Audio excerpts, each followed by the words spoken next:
মানুষ মানুষের জন্যে, জীবন জীবনের জন্যে একটু সহানুভূতি কি মানুষ পেতে পারে না ও বন্ধু?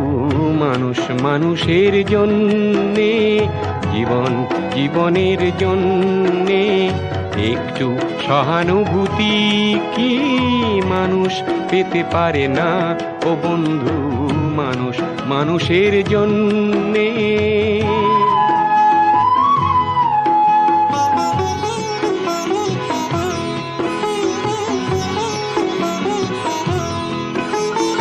মানুষ মানুষকে পণ্য করে, মানুষ মানুষকে জীবিকা করে।